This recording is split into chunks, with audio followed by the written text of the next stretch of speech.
It was almost like being face to face with the devil. Women riding bicycles dismembered. She just vanished. 48 hours reports. I fought and fought. 911, what is your emergency? She disappeared off the face of the earth. Ever think in your wildest dreams someone might want to kill you? This almost became a game of psychological warfare. You're caught. You're gonna go down. Stream 48 hours, 24/7.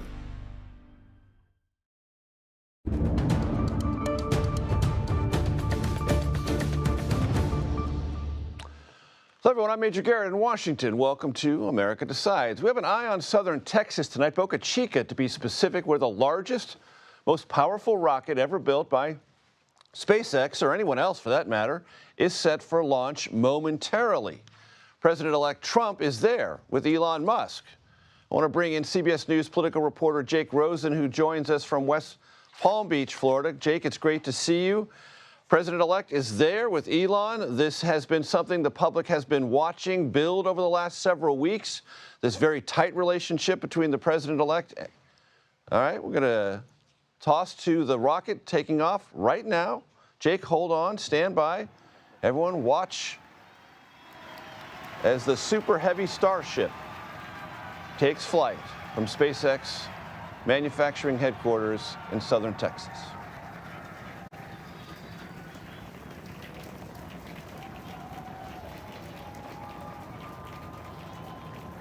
Vehicle is pitching downrange.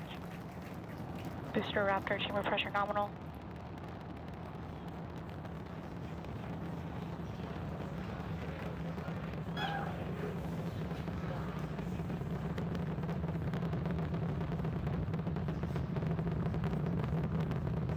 Booster and ship, avionics, power, and telemetry nominal.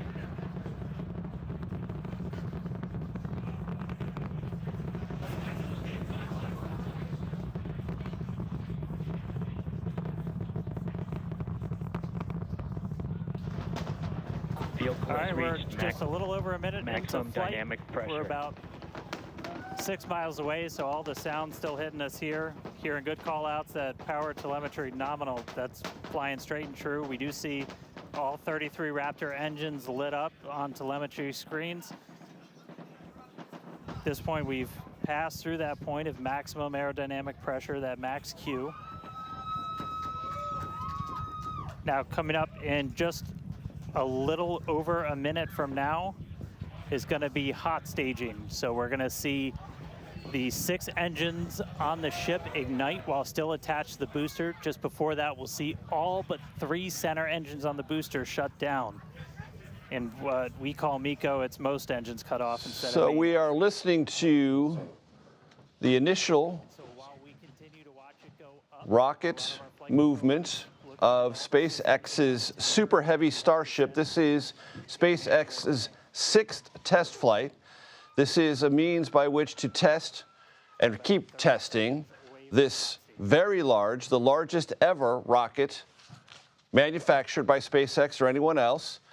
The idea is to test out not only its range and its abilities, but also to see if it is sufficient to not only take astronauts to the moon, but begin the process of building rockets large enough to potentially, in the next 5 to 10 years, reach Mars.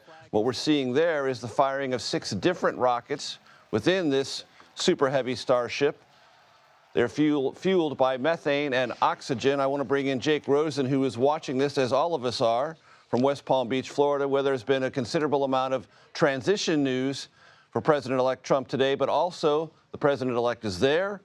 Jake, talk to us about the political implications of this relationship between the president-elect and SpaceX chairman, Elon Musk. Well, we know, Major, that Elon Musk has been by President Trump's side almost every day since the election, down here behind me at Mar-a-Lago and in West Palm Beach, attending public gatherings, lending a private ear to Donald Trump. And this is something that Donald Trump had talked about, this launch and this kind of American ingenuity, pledging to A, bring it back, and B, like you just mentioned, a promise to go to Mars at some time during his presidency or soon after. really an embrace of what America can be that Donald Trump promised. However, it really doubles down and triples down his ties to Elon Musk, a man who donated over $100 million of his own money to make sure that Donald Trump got elected. So these two men really celebrating a momentous achievement for American ingenuity, but also their political achievement just over a week ago. And Jake, this is one of the questions that will confront the Trump administration once it takes office. Elon Musk has sparred publicly and privately with two federal agencies specifically related to activities with SpaceX. One is the Environmental Protection Agency, the other is the FAA. And this relationship, visible now there on site at this launch, sort of underscores the ability that Elon Musk will have, the unique ability he will have to have, once he becomes president, President Trump's ear on these regulatory matters and clashes he's had with the EPA and the FAA.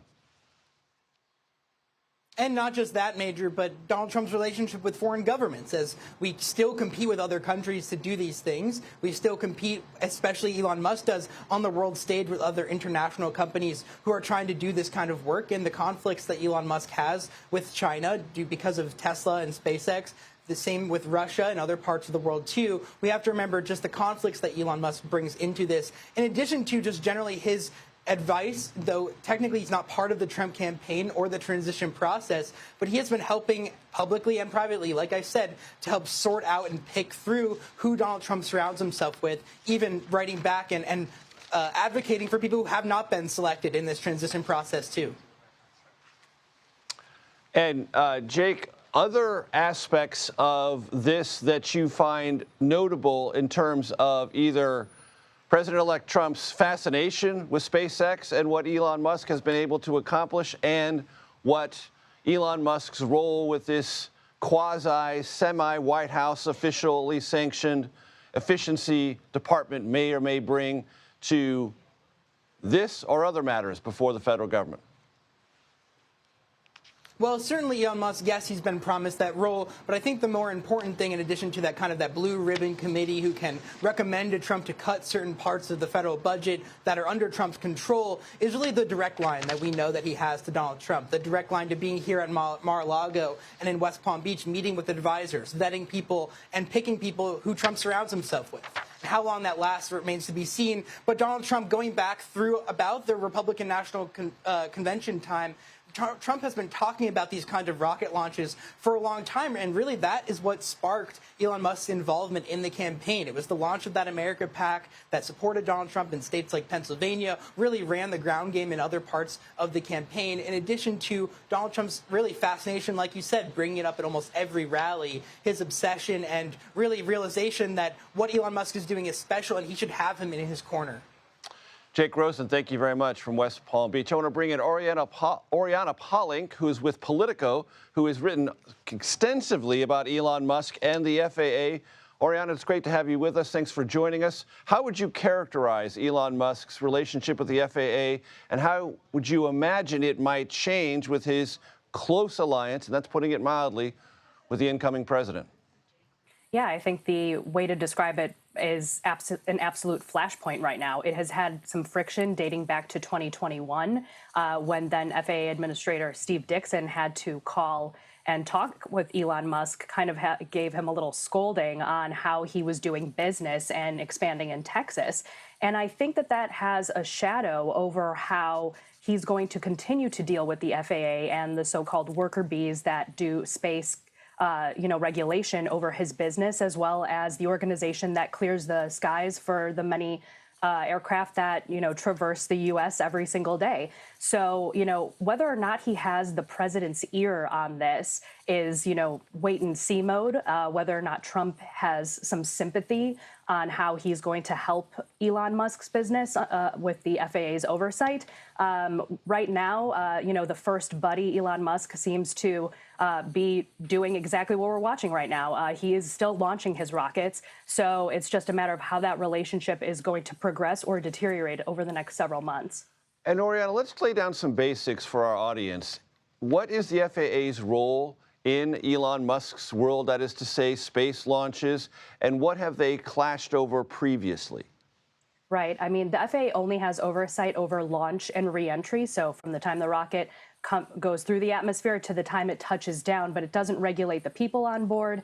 It has, significantly a lighter touch from some of the other organizations that, he's also been clashing with throughout the Biden administration. But, ultimately, they do have to keep passenger travel quite safe. And there are thousands of flights that go across the United States every day. And to close airspace takes significant amount on, the traffic that's up there. Air traffic controllers have to dedicate their time.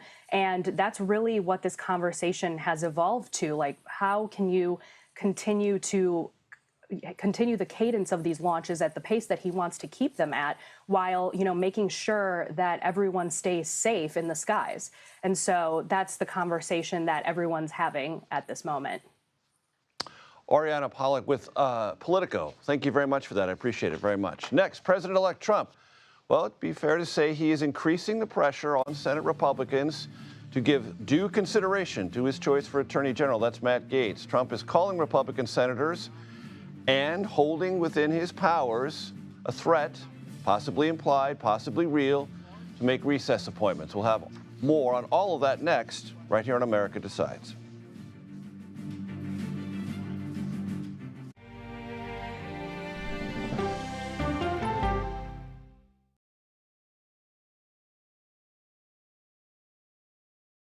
Come on, Julia. Oh, no. I will if you will. You go, gal. That's right. Let me see if you can find me. I want to make sure that my voice is heard, but also that I lift up other voices. You can't write a better script. Yeah, boy! It's gonna be a ride. We'll see you 7 o'clock sharp.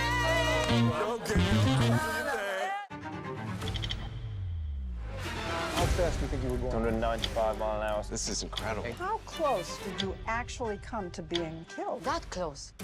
Is this brain surgery without a knife? It is. What risk do these children pose to Russia? I'm not sure the world is prepared for this change. Definitely not.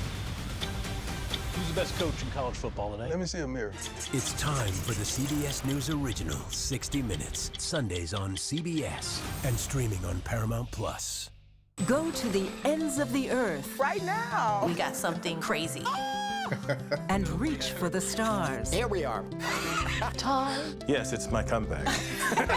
Hey, this is pretty fun. But wait, there's more. Experience thought-provoking, Welcome to the idea of being a human being. innovative, and truly original reporting. Look through a telescope and go, wow. Because there's always something new under the sun on CBS Sunday morning.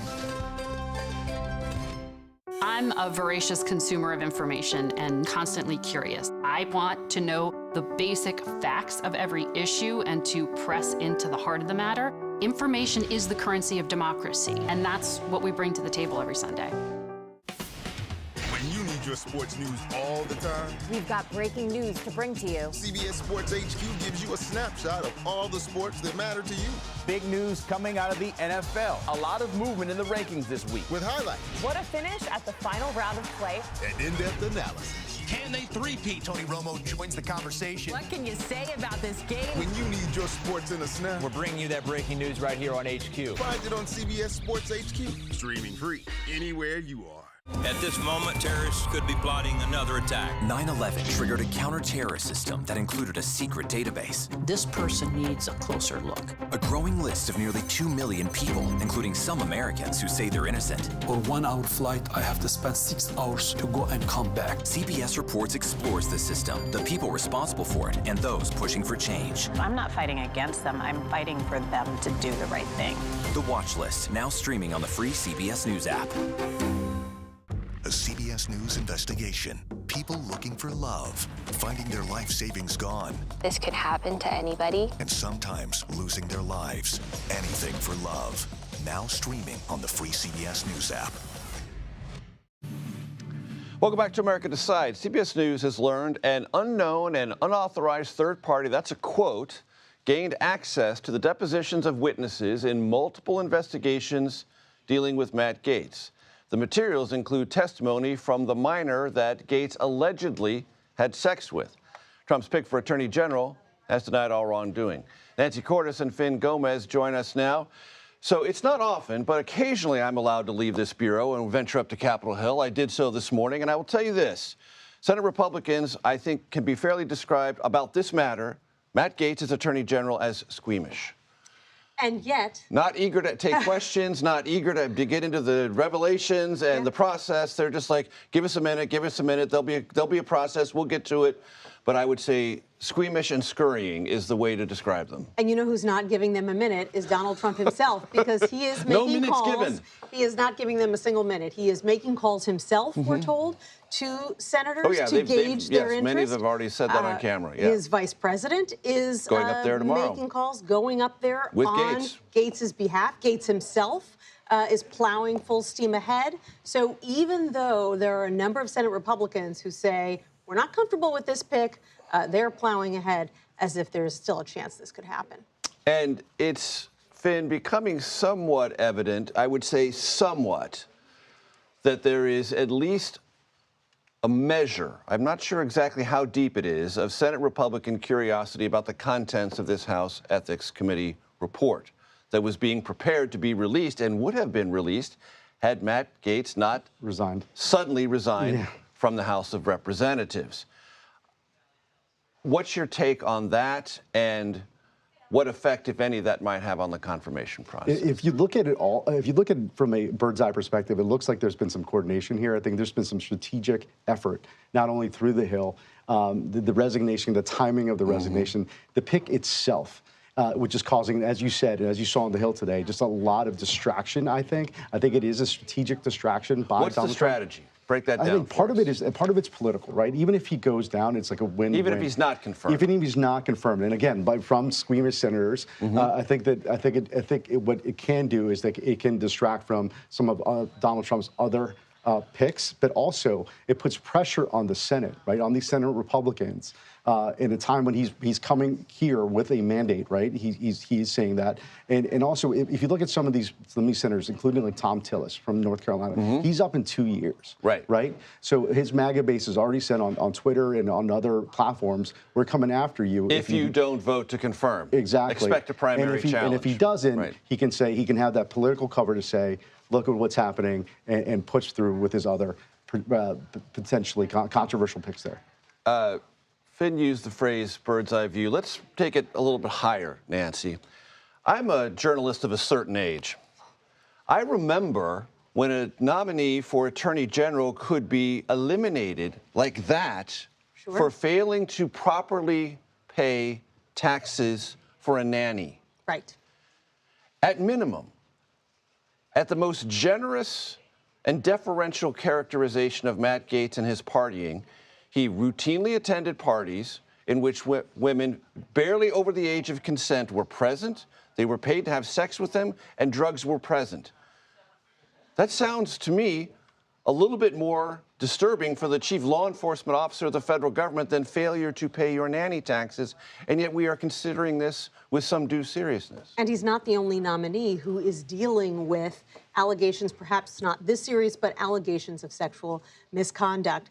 And I think this leak that you saw today in what is a civil defamation case, including a deposition from a 17-year-old girl who says that Gaetz had sex with her, I think what it shows is that whether or not this House ethics report is released, it's going to make its way to senators one way or another. Yes. This information is going to get out there. And the potential for the accusers, their names to be identified. Frankly, we don't know who this third-party person is. No. And you mentioned this idea of strategy. It's now almost become a cliche, Finn, to describe this confirmation process initiated by President-elect Trump as flooding the zone, as putting lots of different people who, were they only the one who was controversial, may not be confirmed. But many others might, to your point, get confirmed, even if one, maybe two, isn't. No, absolutely. And I think that... And transition officials don't necessarily agree to that, but they don't aggressively deny. that there's a strategy there. But if it walks like a duck and quacks like a duck, it's a duck, man. It is a duck, and I think that's what you're seeing here. The other part of this is, Major. I do think that if Donald Trump were to pull a nomination, right, at this point, this is, as you know, you've covered him for a long time. This is not a man who ever acknowledges a mistake or an apology, or offers an apology, right? It's a sign of weakness for him. So he's not going to do that. From even if it's in swirling in controversy, he's just not. That's something that he is not expected to do. He'll get credit for trying to push the system as hard as he pushed it, whether or not Matt Gaetz is confirmed or not. And increases political capital with the base that helped him win. Right. Finn Gomez, Nancy Cordes, always a pleasure. Thanks so much. I want to get now to that ruling, or the procedural things that went down today in New York. Jessica Levinson joins us now to discuss what developed today in terms of the prosecutors and what they said about the future of the criminal conviction of now President-elect Trump. Jessica Levinson, what's your take on what happened today and what its bottom line meaning is? The bottom line here is we have the first judge in the country who's facing the question of what do you do when you have a president-elect who's a convicted felon? And when there are still questions in this case, we have Judge Merchan, a state court judge, the first judge, as far as we know, in our nation's history to ever face this specific question. Or I should say, we certainly do know. And the question is, we have a conviction. And what do we do about this? Because this is not a conviction of Donald Smith, right? It's a conviction of Donald Trump. And so what does it mean in terms of whether or not the case will be dismissed outright, which is certainly what the Trump team wants, whether or not sentencing will include only a penalty and not incarceration, which is certainly a middle ground, or whether or not sentencing will be delayed until after the next Trump administration. All of these questions, we've never been here before. So that's what's happening today. I think the next thing, Major, that will happen is there will be motion practice, not just the letters that we've seen, but there will be motions filed by both sides, and then there'll be a hearing. And Jessica, for our audience who might be saying, can you just wake me when we know the answers to these questions? When would we might be able to wake them to say, I mean, this has to be resolved before January 20th, does it not?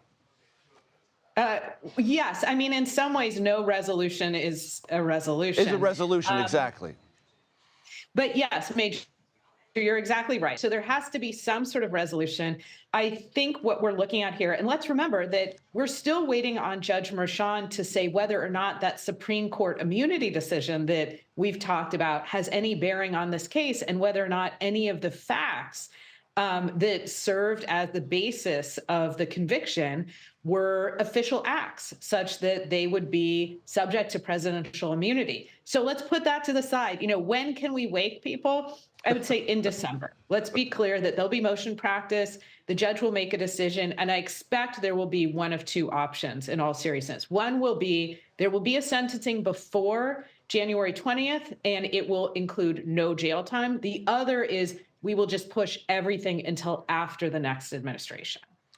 And Jessica, a serious question. Based on your reading of the Supreme Court's ruling on presidential immunity, do you think you could plausibly argue, as an attorney for President-elect Trump, that signing these checks, which were then misidentified, and that was the criminal act that the jury found the president guilty of, while in office, checks that were in order to pay off Stormy Daniels, does that fall under the Supreme Court's definition, broadly speaking, of official acts? So in my view, that is not a strong argument. You can certainly make the argument, but just because you're signing checks in the Oval Office does not mean that it's an official act. And we know the whole theory behind the hush money payment trial, Major, is that it was election interference. It was candidate Trump, not President Trump, but candidate Trump trying to bury a negative story about him in the lead up to the election.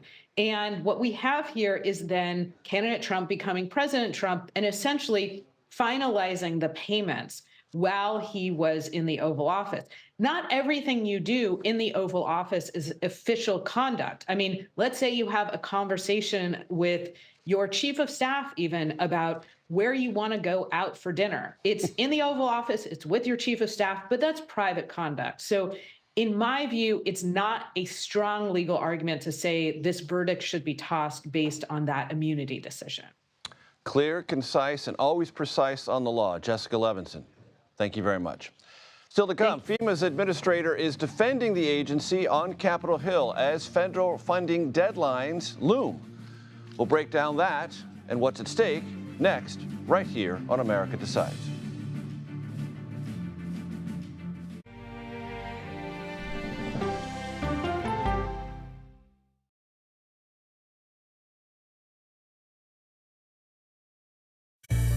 An original documentary from CBS reports. It was genocide, a deliberate effort by the United States government to eliminate the food source that was relied upon by Native American tribes. American bison were slaughtered and Native Americans displaced. And that's how tribes were subjugated to reservations and our lands were taken. But now, through conservation efforts at Yellowstone, Buffalo provided everything that we needed. Now they need help. a herd grows We need to step up and help them. and a culture is reborn. When the buffalo return and come back, that's when our tribe will begin to heal. Yellowstone Bison Revival, now streaming on the free CBS News app. Oh, wow. Look at this. Let 60 Minutes take you on a private tour of the National Archives. So there may be treasures like this buried in boxes. Historical secrets from America's past. So this is original from 1778?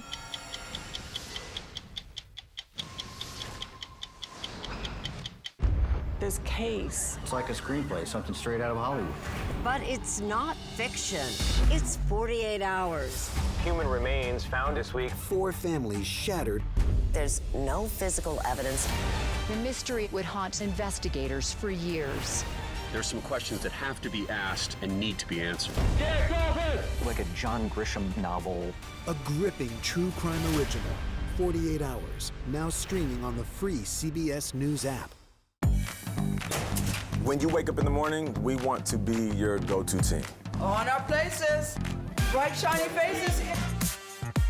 Nate has one of the quickest minds I've ever seen. Put me in the game, coach. Tony has a way of making people feel comfortable. The best interviews feel like it's just a conversation with a neighbor. Hey. Gail has this unbelievable knack to ask a question that is the question that you're asking at home. I've been told I could talk to a tree, and that's pretty much true. I don't go to work in the morning. I go for coffee with my 2 good friends, and we talk about the world. Your morning routine just got better. CBS Mornings, weekdays at 7. I'll see you in the morning. Listening to how someone explains themselves is so key to understanding their perspective.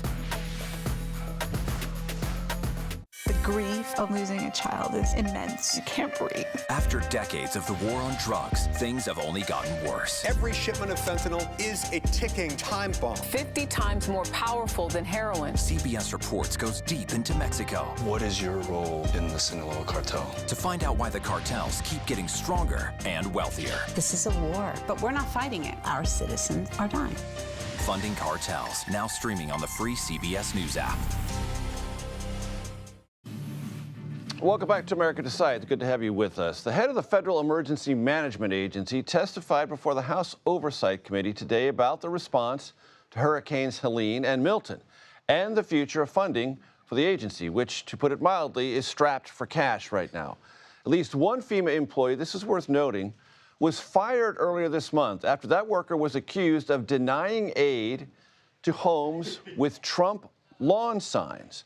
On the Hill, Administrator Deanne Criswell discussed it. My senior leadership team provided me with this visual evidence that the employee had, in fact, issued these instructions, and they recommended that this employee be terminated, and I concurred and directed the termination of this employee. I released a statement that day, and I will repeat what I said to all of my employees and the American people. This type of behavior and action will not be tolerated. CBS News congressional correspondent Scott McFarland joins me now. Scott, it's great to see you as always. The most important part of our conversation is where is funding for FEMA? How much is requested?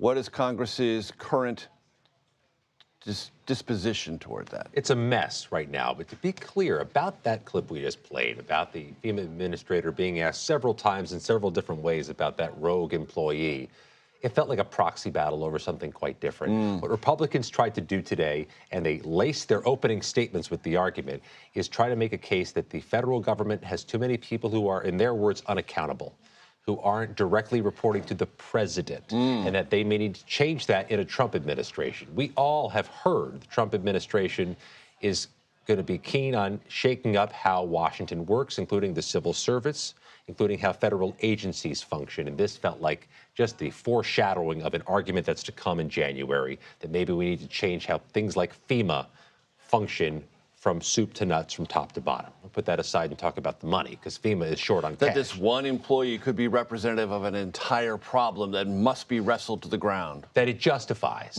wrestling that problem to the ground, and not just at FEMA. I mean, you could just feel the fingerprints of the Trump loyalists and the Trump soon-to-be administration on this congressional hearing today, that he wanted to talk about the bigger macro issue, about money. FEMA is running short on money. The Small Business Administration, which provides the loans to homeowners and businesses who are in the hurricane zone, is flat out of money in its loan program.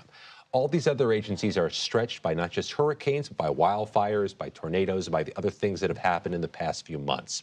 There'll be a hearing tomorrow in the U.S. Senate Appropriations Committee about getting some money out the door soon to deal with a problem that should have been dealt with in September and October. The hearing will not culminate with a new bill tomorrow. It'll still take weeks to put pen to paper. It may take until December 20th to pass this legislation. And one senator from North Carolina, Ted Budd, explained why that may be just a little too late. We want it done yesterday, and we're going to keep pushing it with urgency to make sure that those dollars come quickly and they get spent in the right way. Might this have to wait till December 20th? We sure hope not, but again, we're going to be pushing it, using my relationships in the U.S. House and here in the Senate to make sure we're clearing through all obstacles and objections, and we get it to Western North Carolina as quickly as possible. And Major, here's the bottom line. This disaster funding problem, this shortfall, was a problem in October. Congress decided to punt this until after the election, which they've done, and now they're slow out of the gates, and that's bothering people. And December 20th is relevant. Why? That's the deadline for the next government shutdown. It's the deadline for when Congress has to pass new funding for the government itself. They think that's the only bill that'll get out of Washington that this disaster money can hitch a ride to. Otherwise, you're at a stalemate on most other things. So either you roll this money up into that, or it waits until the next Congress and an uncertain future, to put it mildly. That's right. And what's more, the Republicans may want to punt deeper into next year, the next time they have to deal with this, because they want to give President-elect Trump some runway to do other things and not get mired in this mess right off the bat. Scott McFarland, always a pleasure. Thank you, sir. Thanks. Can Matt Gaetz make it through a Senate confirmation as Attorney General? That's one question on the minds of many senators. One Republican senator told me he wouldn't bet his house on it or my house on it. That's next. You're watching America Decides.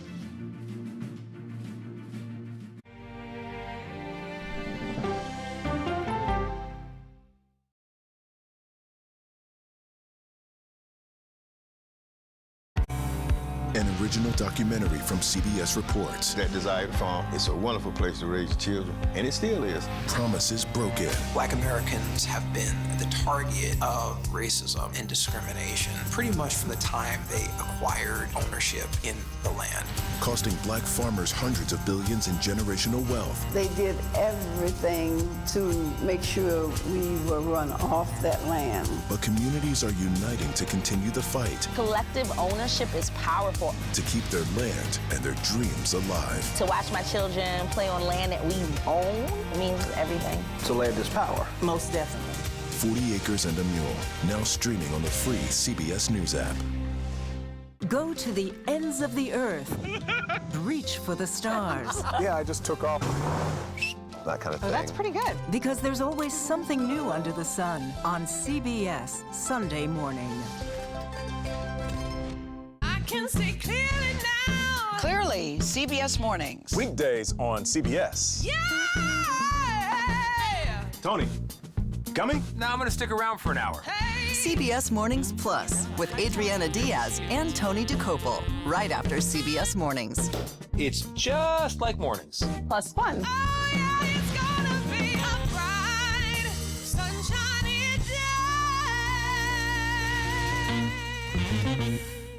These 7 miles of tunnels were the secret storage site for fuel for the Navy's Pacific Fleet in planes. So this is one of the tanks. Oh my gosh. What happened 20 stories below ground is a story for 60 Minutes. This thing that was a lifeline for the fleet is a threat. That's right.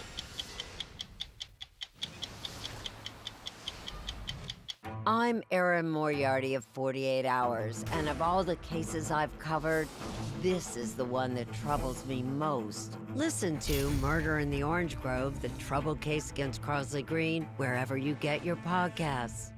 An original documentary from CBS reports. AI is among the most world-changing technologies ever. Curing diseases, scientific breakthroughs, making lives better. It can help us with medical discoveries, scientific discoveries, doing better agriculture, having cures for things like Alzheimer's. It's also going to really transform the way we work. The uplifting potential of artificial intelligence is limitless. It gives you a friend, somebody to chat with 24/7 that is non-judgmental. He makes me feel loved and desired. And so are its downfalls. The problem with all this AI is that it's unpredictable and uncontrollable. The choices we make now will have lasting effects for decades, maybe even centuries. The ChatGPT revolution, now streaming on the free CBS News app. Sunday morning, a visit with the Wayans at Papa's house, plus affairs of state with the diplomat, and in praise of pigeons. Listen for the trumpet. Welcome back to America Decides. Sources tell CBS News the House Ethics Committee will meet tomorrow as it faces pressure to release its report on Matt Gaetz. Today, I and many other reporters, I want to emphasize, tried to take the temperature on Capitol Hill about the former congressman's chances of making it through Senate confirmation. How would you assess his chances right now? I have no idea. All right, thank y'all. We gotta go. I have no idea. You know, if 50-50? I wouldn't bet my house on it one way or the other. And if I were betting your house, which would be a lot easier, I have to say I don't know. Yeah, a lot of I don't knows on Capitol Hill this morning. I can tell you that for sure. Kadia Goba and Braxton Booker join us now. Kadia is a political reporter for Semaphore. Braxton is a national political correspondent for Politico. So, Kadia, I'll just start with you. There are other issues for Matt Gaetz. He has called all those who have either pled guilty or been convicted over January 6th crimes, all of them political prisoners. He said right after January 6th that those weren't even Trump supporters. That was Antifa. He has talked about getting rid of the FBI, the ATF. There are lots of issues other than what is before the House Ethics Committee, and yet we are still looking at this as a seemingly credibly potential attorney general. Sure. I think one thing to point out is that everything you just pointed out is a benefit. Well, actually, is probably the reason that he was nominated in the first place. In the first place by Donald Trump. So yeah, I mean, senators are going to face a crossroads here. They're going to have to determine whether or not they are going to give the nomination or the nod to this person who I'm positive that this, report will come out, this damning report, which alleges, some improprieties on his part with sexual improprieties with regards to women, young women at that, and whether or not they are going to coalesce around the incoming president. And it's going to be not easy for people running for 2026, I'll add, and just at large. The Senate, he has a grasp on many of Republicans. And Braxton, it was my sense on Capitol Hill and in conversations that the first sort of thing that Senate Republicans had to get over and get clear on was, are you serious, President-elect Trump? Is this real? And he's like, yes, it's real, and I want it. And you're going to have to vote yes or no, and it's not going to be pleasant. Well, I think that's also part of the mandate that the president-elect feels like he's coming into Washington with, right? Testing it very early. Well, look, I mean, let's not forget during the first assassination attempt, what did he do? He got up and said, fight, fight, fight. Right. So I think that he is taking that fight now to Senate Republicans and saying, like, I dare you to fight me on this because this is going to put you in a difficult position and you may not have my support going into 2026. So he's feeling probably the biggest and baddest he's ever felt as president coming into this nomination process. To what effect does President-elect Trump's relationship with Speaker Mike Johnson have on the Speaker's very public pronouncements that this Ethics Committee report should not see the light of day? Yeah, so that was shocking for a lot of people, especially Democrats who thought that Speaker Johnson would kind of lay low and not intervene. But he kind of flew in the face of his House Republican counterparts on the Senate side, Senate Republicans, because they many of them said explicitly that they wanted to see the report. He comes out, relevant he said, information. All I could look at is, this has been a long road for Speaker Johnson. For the past 6 months, he has been courting Donald Trump. He's had visits to Mar-a-Lago, and we saw that reciprocated in last week when Donald Trump came to a private meeting and gave his full-throated support for Speaker Johnson to become Speaker. And Kadia, catch our audience up on something that has changed in the mechanism by which in the future someone wants to vacate the speakership. What's the voting threshold now? Because it's different. So this was very important. This was something negotiated between the moderate flank and the very conservative flank. So of House Republicans. Of House Republicans. It used to be 9 members of it used to be one member of Congress that could just pull a vote, bring a vote to the floor, and oust the Speaker. Now they've decided on 9 members of Congress, which is an interesting number because it's one more than the 8 that ousted Kevin McCarthy. At least people can add past 8. Bracken, you are also tracking the sort of Democratic sorting through the rubble of this election. Yeah. There's going to be a new chair of the Democratic National Committee. What do you know? Well, look, right now, the Democrats are trying to plot their way back from the devastating losses 2 weeks ago. There are a couple of people who have thrown their names out there, kind of trial balloons to see whether or not they can get the necessary support from the members of the DNC. We heard that Martin O'Malley, the former governor of Maryland, was the first one out there. There's also someone that CBS confirmed that is considering a place in throwing his hat in the ring, and Chuck Rocha, someone who worked for the Bernie Sanders campaign. He's been at this table many times. And he's well known within party circles. He's saying, like, too many white men are throwing their hat in the ring. They need to mix it up a little bit. Look, I think this is going to be a long, kind of drawn-out fight, and there's certainly at the beginning stages of this. And there are some regional battles that I think are going to show themselves. There's going to be names, regions, but based on your reporting, Bracken, is there a sense of direction that either can be assessed or that people are talking about? Look, I think right now, the two things are clear, that Democrats want somebody who's going to do this full time. They do not want somebody who's an elected official who's going to be splitting their time trying to rebuild the party. The other thing that's coming up is, like, they want somebody who's going to be a prolific fundraiser, and somebody who, one Democratic operative said, they need to be a wartime general. They need to be able to go out there and take the Democrats' fight to Republicans. As you know, Democrats are going to be shut out of all federal levels of power in the next couple of years. Not only take the messaging to Republicans, but to constituencies that wandered away from the Democratic Party conspicuously in this election. Kadia, always great to have you. Bracken Booker, so great to have you. Thanks for being with us. Our next guest calls the presidential transition, quote, the point of maximum vulnerability for our country. And it appears that President-elect Trump is holding up this process due to concerns about a mandatory code of ethics. More on that ahead. You are streaming America Decides.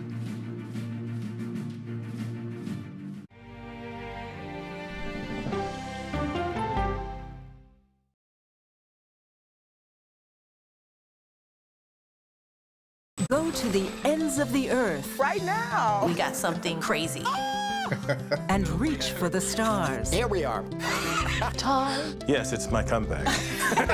Hey, this is pretty fun. But wait, there's more. Experience thought-provoking, Welcome to the idea of being a human being. innovative, and truly original reporting. Look through a telescope and go, wow. Because there's always something new under the sun on CBS Sunday morning.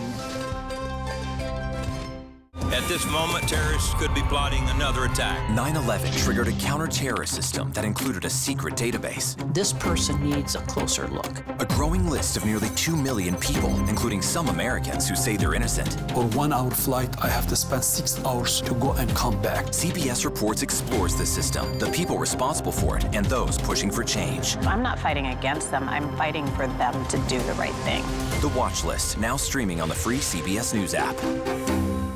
Don't miss true crime anytime you want, anywhere you go. With the 48 Hours podcast. Real crimes, real lives, real justice. There's some questions that have to be asked and need to be answered. Listen to 48 Hours on Apple Podcasts. An original documentary from CBS Reports. Imagine yourself in Manhattan with no police, no army, no mayor. The people of Haiti stare down poverty, corruption, natural disasters, and violence. 90% of the guns that are used by gangs in Haiti are American guns. But with an unbreakable spirit and eternal optimism. There are days where I cry, but we can't be discouraged. We still believe in Haiti. They're still able to look ahead with hope. Haiti is on the brink of transformation, a radical shift. Haitians are coming together and saying things must change. Fighting for Haiti, now streaming on the free CBS News app.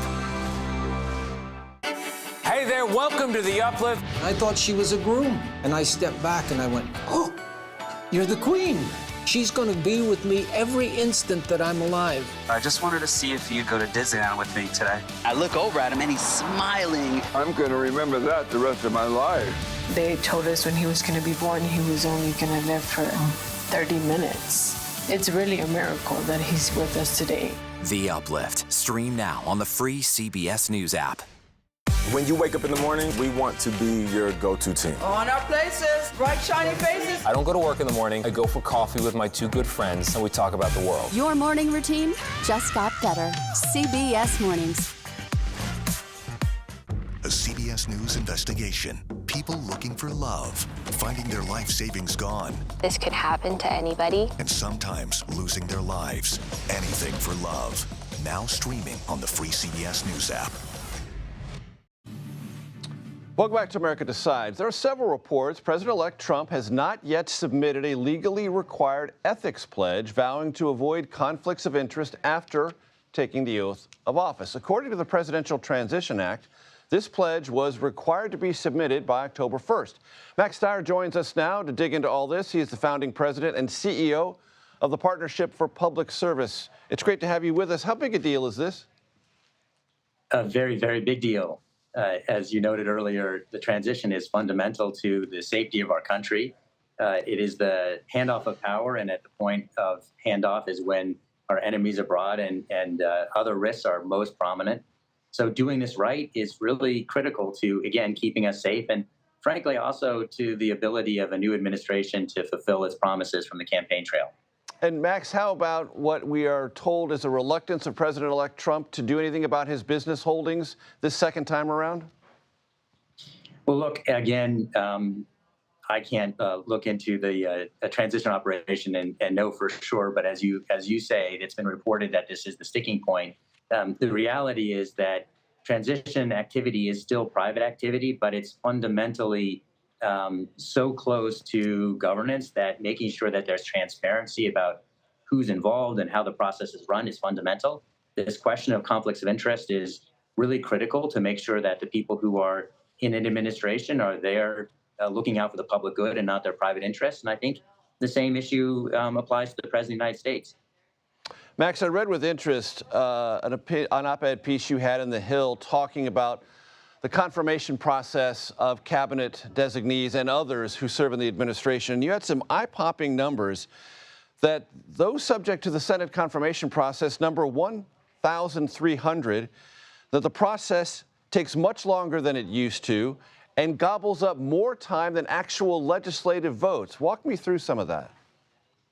Absolutely. So, again, there are about 1,300 of the 4,000 political appointees that a president makes that require Senate confirmation. I will add that 4,000 is more than any other democracy out there. Most democracies count political appointees in tens, not in thousands. It's a vestige of the spoil system. But the 1,300 is a huge number as well, and the Senate hasn't been successful in getting through that number in any real-time measure. And it means that they lose power, and the executive winds up with acting officials rather than people who are full-time confirmed. I have to say that the proposition that President-elect Trump has made that the Senate should simply allow him to put his people through recess appointment is actually not the answer.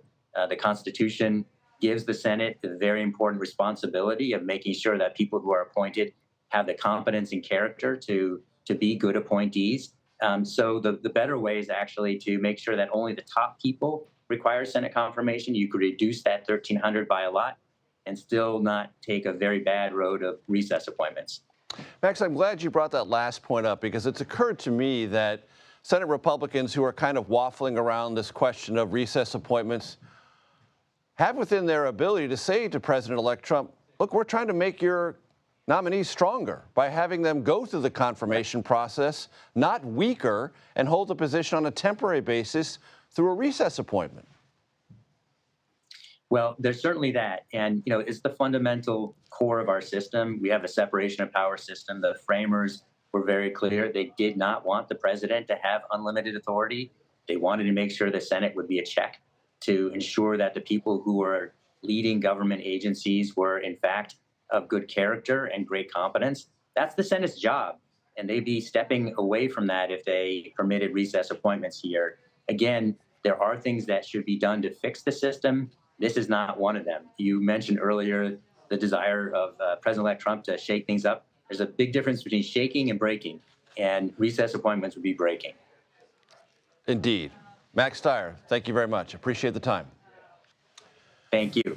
Will the president-elect's relationship with the media be any different from the first term? That's on our minds, at least partially. Only time will tell, of course, but our next guest will discuss what we might expect. You're watching America Decides.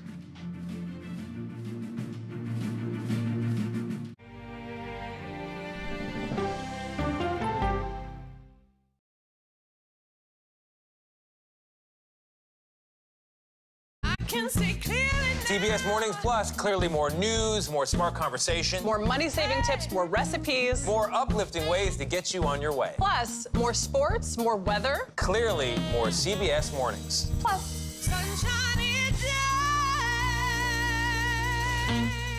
day. Washington is the seat of power. National security, foreign policy, global economics, every story comes through Washington in some way. We bring some of the most powerful voices in America to the table. We don't just ask the questions, you have to go deeper. We try to understand what's at the heart of the issue we're talking about, to then come forward with solutions. Face the Nation on CBS.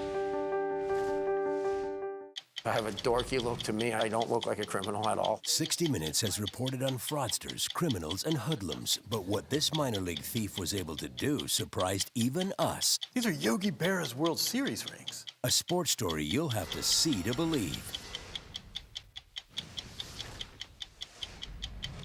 Need more time with 48 Hours? Go deep behind every true crime episode with first-hand accounts from 48 Hours Investigations. Were you at all prepared for what happened in this case? Shock is the word that comes to mind. Get inside the twists and turns and get in on the case. Listen to Postmortem from 48 Hours, now available wherever you get your podcasts. I think we're very cute. Yeah, I think we need to send out a Christmas card like this. Yeah, let's do that.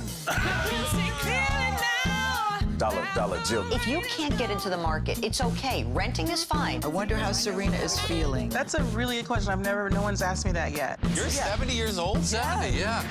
I'm 21.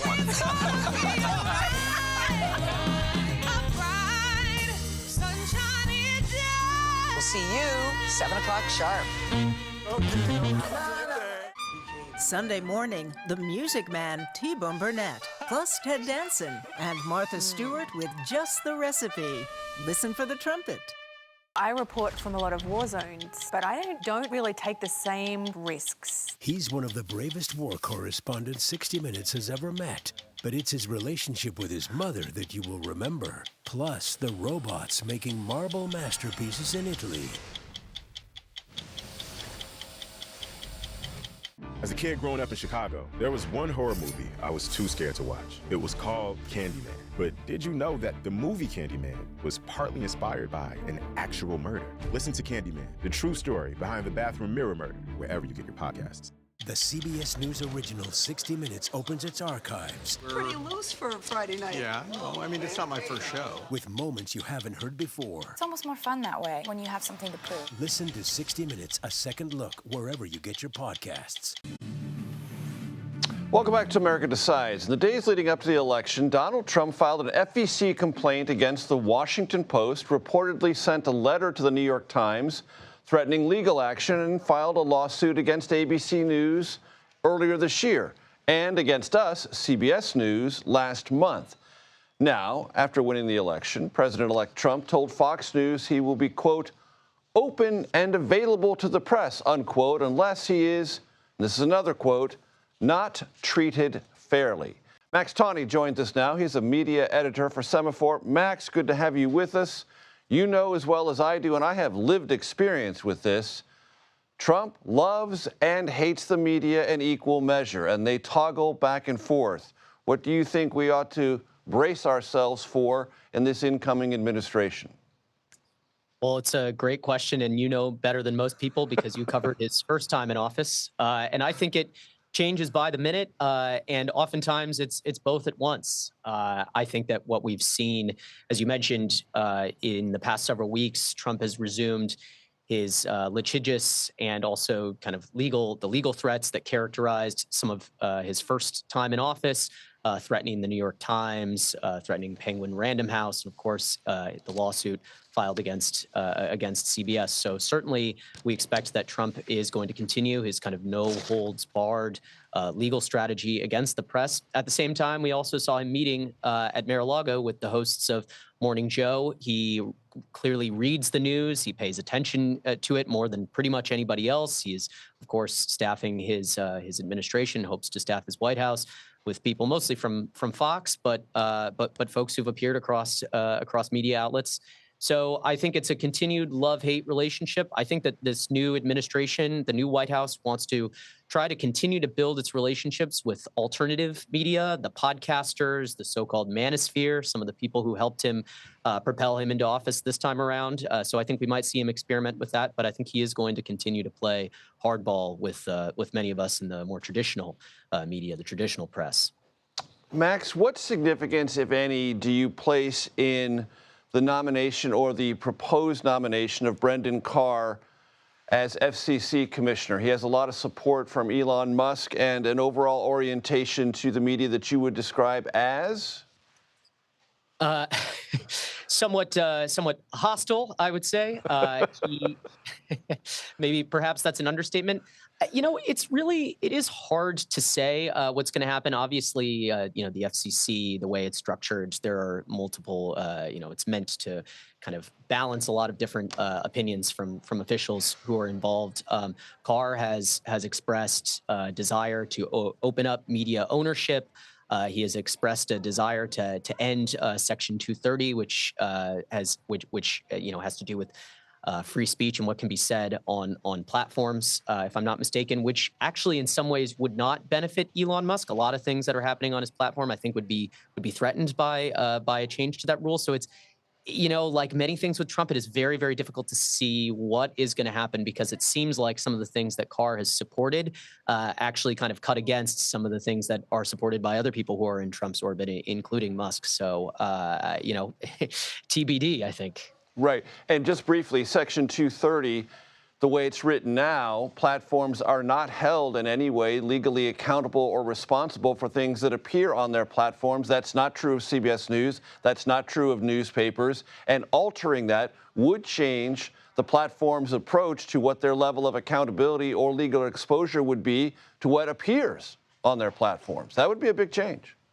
I mean, it would change pretty much everything about our experience on social media. I think that it would open up a tremendous amount of legal risk for the major social media platforms. And I find it hard to believe that if they actually pursued this, they would be supported by Elon Musk. His platform really depends on the idea that he and Twitter X now cannot be held legally responsible for the things that folks like myself and others post on there. So I think it would be a very, very strange situation if they did indeed decide to pursue this, and I think it would be at odds with his interests. But you never know with Elon, and you certainly don't know all the time with Trump either.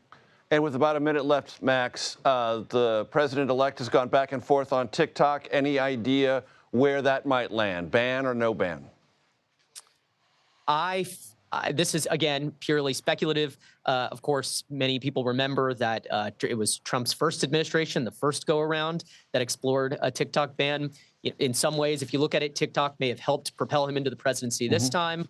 He's got ties to folks who who both support and oppose it. I think it's too soon to tell. I think it's likely not going to happen. That's my read on the situation from talking to folks. But again, Trump is mercurial, and he changes his mind. He's completely flipped on this, and so it's possible that he could flip again. Max Tawney with Semaphore. Thank you very much for your time. Appreciate it. Thank you. That does it for today. We'll be back with another edition of America Decides tomorrow at 5 p.m. Eastern. The Daily Report starts right now. Welcome to the Daily Report on November 19, 2024. I'm Lindsay Reiser. Tonight, a TV doctor and Wall Street executive, President-elect Trump announces more cabinet picks for his incoming administration. This as his vice president-elect prepares to meet with key Republican senators on Capitol Hill with some of Trump's more